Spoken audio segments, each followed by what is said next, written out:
8 લોકોના મોત થયા અને ત્યારબાદ દિલ્હીમાં કારમાં બ્લાસ્ટ બાદ ગુજરાતમાં પણ એલર્ટ જાહેર કરાયું છે। ખાસ કરીને મોટા શહેરો અમદાવાદ અને વડોદરા જેવા મોટા શહેરો એલર્ટ પર રાખવામાં આવ્યા છે। પોલીસ અધિકારીઓને પણ એલર્ટ રહેવા માટે આદેશ આપી દેવાય છે। રાજ્યના મોટા શહેરોમાં ખાસ સુરક્ષા વધારી દેવાઈ છે। સંવેદનશીલ વિસ્તારોમાં પોલીસ પેટ્રોલિંગ પણ વધારી દેવાયું છે અને પોલીસનો કાફલો પણ અત્યારે સતત પેટ્રોલિંગ કરશે। અધિકારીઓને પણ એલર્ટ રહેવા માટે આદેશ આપવામાં આવ્યા છે। દિલ્હીમાં મેટ્રો સ્ટેશનના ગેટ નંબર 1 પાસે આ બ્લાસ્ટ થયો હતો ને જેમાં બ્લાસ્ટમાં 8 લોકોના મોત થયા છે। પ્રાથમિક જે વિગતો સામે આવી તે મુજબ એક કારમાં બ્લાસ્ટ થયો ને જે પ્રકારનું આ મોડ્યુલ દેખાઈ રહ્યું છે કારણ કે બ્લાસ્ટ એટલો જબરદસ્ત હતો કે લોકો ડરી ગયા હતા। કેટલાક જે પ્રત્યક્ષદર્શીઓ છે તેઓ જણાવી રહ્યા છે કે એટલો જબરદસ્ત બ્લાસ્ટ હતો કે એક દુકાનદારનું કહેવું છે કે હું 3 વખત ત્યાંથી પડી ગયો, એટલો જોરદાર આ બ્લાસ્ટ હતો। આસપાસના કારણ કે મેટ્રો સ્ટેશન છે એટલે આસપાસ ટેક્સી ડ્રાઈવર્સ પણ ઘણા હતા, પોતાના જે પેસેન્જર્સ છે તેની રાહ જોઈને ઊભા હતા। ઘણા એક પ્રત્યક્ષદર્શીનું કહેવું છે અને એક વ્યક્તિ જે કાર ચાલક હતા તેમનું કહેવું છે કે મેં કાર ટર્ન કરી અને બીજી તરફ પાર્ક કરીને એટલામાં જ આ બ્લાસ્ટ થયો। કદાચ એ વ્યક્તિએ ત્યાં હોત તો પછી એ વ્યક્તિ પણ હાજર ન હોત અથવા જીવિત ન હોત। તો અમદાવાદ અને વડોદરા એલર્ટ પર છે। રાજ્યના કયા શહેરો આ રીતે એલર્ટ પર રાખવામાં આવ્યા છે તે આપણે વિગતો મેળવવાનો પ્રયત્ન કરીશું। ઋત્વિજ આપણી સાથે જોડાઈ ગયા છે। ઋત્વિજ પાસેથી જ મેળવીશું વધુ અપડેટ। જી ઋત્વિજ, દિલ્હીમાં બ્લાસ્ટ થયો છે અને રાજ્યમાં પણ એલર્ટ જાહેર કરવામાં આવ્યું છે અમદાવાદ અને વડોદરા એલર્ટ પર।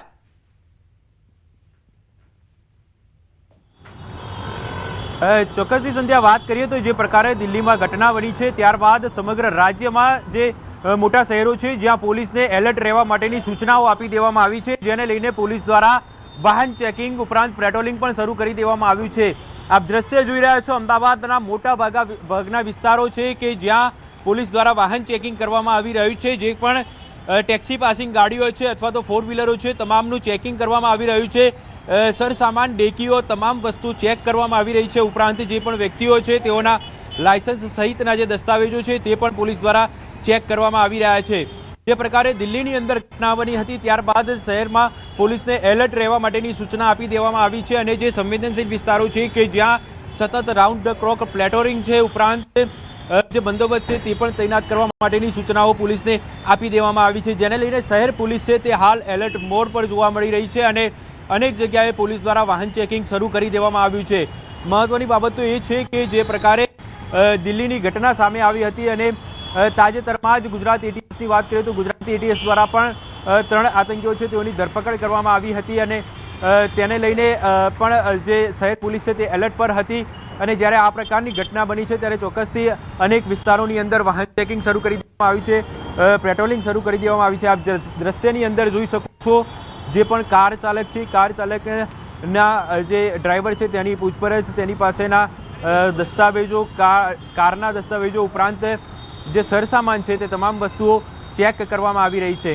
એટલે હાલમાં પોલીસ છે તે એલર્ટ જોવા મળી રહી છે અને તમામ જગ્યાએ આ જ પ્રકારે ચેકિંગ શરૂ કરી દેવામાં આવ્યું છે અને ખાસ કરીને જે સંવેદનશીલ વિસ્તારો છે કે જ્યાં પોલીસ સઘન ચેકિંગ કરી રહી છે ઉપરાંત પેટ્રોલિંગ પણ કરી રહી છે।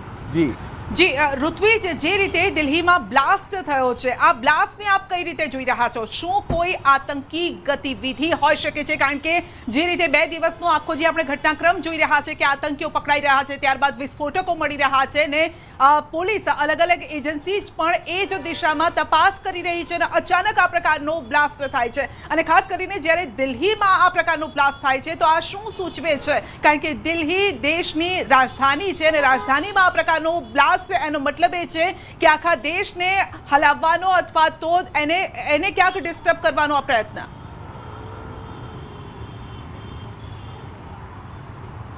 સંધ્યા, આ બાબતે ચોક્કસ કંઈ કહી શકાય નહીં કારણ કે હાલમાં પોલીસની અલગ અલગ ટીમો તપાસ કરી રહી છે। એનઆઈએ છે, સ્પેશિયલ સેલ છે, આ તમામ જે ટીમો છે તે હાલ ઘટના સ્થળ પર પહોંચી છે। એટલે જે બ્લાસ્ટ થયો તો કારમાં તો કયા કારણોસર બ્લાસ્ટ થયો હતો તે સૌથી પહેલાં તો એક મહત્વનો વિષય છે।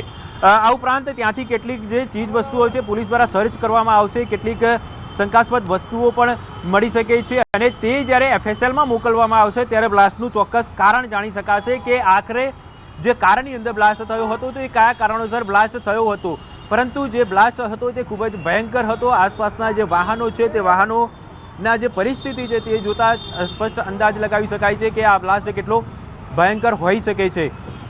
તપાસ બાદ હકીકત જાણવા મળશે કે કયા કારણોસર આ બ્લાસ્ટ થયો હતો, શું હતું. આ તમામ જે તપાસનો વિષય છે. સૌપ્રથમ તો જે કાર હતી તે કારનો રજિસ્ટ્રેશન નંબર શું છે, ક્યાંથી આવી હતી, એટલે પોલીસ જ્યારે આસપાસના સીસીટીવી ફૂટેજ છે તે મેળવશે ત્યારબાદ ચોક્કસ જે કાર સુધી કારના માલિક સુધી પહોંચી શકાશે. આ તમામ જે બાબતો છે તે તપાસનો વિષય છે અને દિલ્હી પોલીસની અલગ અલગ ટીમો છે, NIA છે, સ્પેશિયલ સેલની ટીમ છે, આ તમામ જે ટીમો છે તે હાલ તપાસમાં પણ લાગી ગઈ છે અને તેને લઈને દિલ્હીમાં બ્લાસ્ટ થયો છે.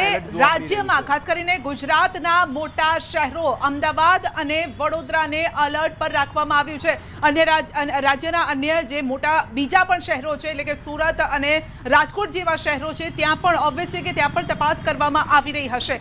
આ અલર્ટનો મતલબ કેવી રીતે લોકોએ સમજવો અને કેવી રીતે અથવા તો કઈ રીતે પોલીસને તંત્રને સાથ આપવો જોઈએ લોકોએ?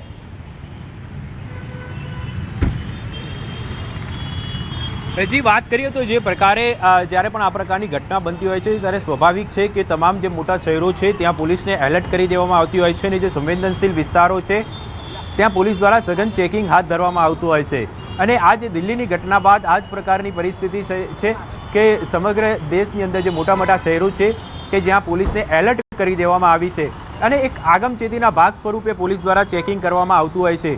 આમ તો સામાન્ય રીતે વાહન ચેકિંગ જે છે તે સમયાંતરે પોલીસ દ્વારા કરવામાં આવતું હોય છે, પરંતુ જ્યારે આ પ્રકારની ઘટનાઓ બનતી હોય છે ત્યારે સઘન રીતે વાહન ચેકિંગ કરવું એક ખૂબ જ સ્વાભાવિક વાત છે અને તેને ધ્યાનમાં રાખીને હાલ સમગ્ર શહેરની અંદર અલગ અલગ વિસ્તારો છે કે જ્યાં વાહન ચેકિંગ કરવામાં આવી રહ્યું છે. ઉપરાંત પોલીસ દ્વારા પેટ્રોલિંગ પણ કરવામાં આવી રહ્યું છે. એટલે જે પોલીસ છે તે હાલ એલર્ટ મોડ પર જોવા મળી રહી છે અને તેને ધ્યાનમાં રાખીને હાલ અલગ અલગ જગ્યાએ આ પ્રકારની કામગીરી છે તે કરવામાં આવી છે. ખાસ કરીને વાત કરીએ તો જે શંકાસ્પદ ગાડીઓ હોય છે તે ગાડીઓની અંદર વિશેષ ચેકિંગ કરવામાં આવે છે. જે ડ્રાઈવર છે તેના લાયસન્સ સહિતના દસ્તાવેજો છે, આ ઉપરાંત ગાડી છે તે કોના નામે છે તેની RC બુક છે, ઇન્સ્યોરન્સ PUC સહિતના દસ્તાવેજો અને જે સરસામાન અને ડેકી સહિતની ચીજવસ્તુઓ ચેક કરવામાં આવી રહી છે. જી ઋત્વી, જે રીતે લાઈવ દ્રશ્યમાં પણ આપણે જોઈ રહ્યા છીએ કે એક પણ ગાડી એવી નથી કે જેને રવાના થવા દેવામાં આવતી હોય, એટલે કે ભલે એમાં લેડીઝ પણ બેઠેલા હોય, ફેમિલી હોય, ફૂલ ફેમિલી બેઠા હોય તો પણ એવી ગાડીને પણ ચેક કરવામાં આવી રહી છે. આનો મતલબ આપણે કઈ રીતે સમજવો જોઈએ? કારણ કે જ્યારે પણ આ પ્રકારના બ્લાસ્ટ થતા હોય અથવા તો આ પ્રકારની ગતિવિધિ જોવા મળતી હોય છે ત્યારે લોકો અલગ ભેષમાં પણ આવતા હોય છે અને બીજા શહેરોમાં પણ આ રીતે બ્લાસ્ટ, કારણ કે ભૂતકાળમાં પણ આવી ઘટનાઓ આપણે બની ચૂકેલી છે અને અમદાવાદ તો તેનું સાક્ષી પણ રહેલું છે. એટલે અમદાવાદમાં પણ આ પ્રકારની ઘટનાઓ ન બને તેને લઈને જ આ તકેદારી રાખવામાં આવી રહી છે. ભૂતકાળની અંદર ઘટનાઓ બની છે. અમદાવાદ પહેલેથી જ સોફ્ટ ટાર્ગેટ હતું અને અગાઉ પણ આપણે જે કેટલીક જે બ્લાસ્ટની ઘટનાઓ જોઈ હતી. જો કે મહત્વની બાબત તો એ છે કે ગુજરાત ATS સહિત ક્રાઇમ બ્રાન્ચ સહિતની જે એજન્સીઓ છે તે ખૂબ જ એક્ટિવ જોવા મળી રહી છે અને જ્યાં પણ આ પ્રકારની શંકાસ્પદ પ્રવૃત્તિઓ જણાતી હોય તો તુરંત જ પોલીસ દ્વારા ચેકિંગ કરવામાં આવી રહ્યું છે. અલગ અલગ કામગીરી પણ કરવામાં આવી રહી છે. તાજેતરમાં જ ગુજરાત ATSની એક ખૂબ જ સારી જે કામગીરી હતી, જે 3 સંદિગ્ધ આતંકીઓને ઝડપી લીધા છે, એમની પણ પૂછપરછ કરવામાં આવી રહી છે. તેમની પૂછપરછમાં પણ અનેક ચોંકાવનારા ખુલાસા થયા છે. ખાસ મહત્વનો જે ખુલાસો છે કે તેમના ટાર્ગેટ ઉપર